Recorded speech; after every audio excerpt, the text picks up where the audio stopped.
Hey Lumberjacks, it's Tristan Rouse with the Pine Log, and this week on Ask a Jack, I want to know what students think about voting.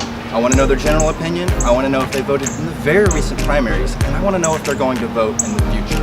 Let's go find out what the campus has to say on this week's episode of Ask a Jack. Did you vote in the primaries yesterday? No, I did not. I wish I did. Do you have like an opinion on whether people should be out voting or? Very much so, yes. I'm not an example of what you should do. You should definitely be out and voting. At least keeping yourself informed of who the candidates are, especially those representing your district and your state. I think voting needs to be made easier, and I think a lot of people have trouble getting out on a Tuesday, and there's limited voting sites, like our campus isn't a voting site for one, and this is a place where a lot of people are. So I think voting should definitely be made easier and be stretched to weekends, so people who work during the week have the availability to go vote at their convenience. Where are you from? Belgium. Belgium, okay. So what are the elections like over there? Well, in Belgium, we're forced to vote. Really? Basically, you have to vote or else you get like a $500 fine. Do you think that's something that America should do? Not really, because I know that a lot of people here don't really educate themselves before they vote. They don't really tend to know who they're voting. They kind of just know that there's like an R or a D next to their name, so they vote for them. I will say that I find this funny though, is that lots of people have a huge disapproval rating of Congress.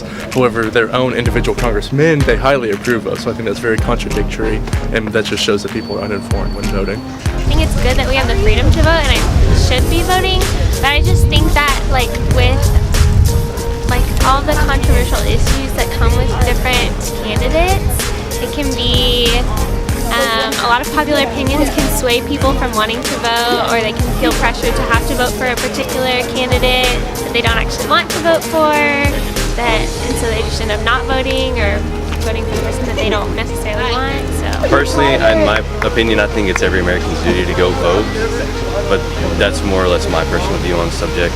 Sometimes you may not like either candidate or whatever, all the candidates that are in the race. You might have a strong opinion against them, all of them, one of them, and it may kind of conflict with your ideas on voting or not. But personally, in my opinion, I think you at least should go out and vote, because even your vote itself could have a big impact on it. So voting's very much the same where I'm from. The voting age is 18.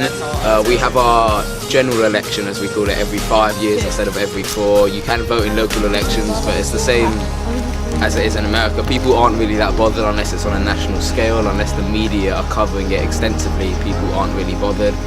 I was very proud to go and vote in my first ever election last summer in the UK, because unfortunately I was still 17 the election before. I turned 18 just after the election.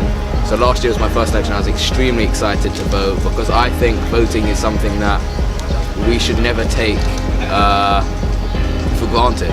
We should never take voting for granted. I think it's an extremely privileged thing that we're allowed to do, considering what so many different types of people and so many different types of races and genders went through in the past to try and get the vote. I think people that don't take the vote should really think twice about it.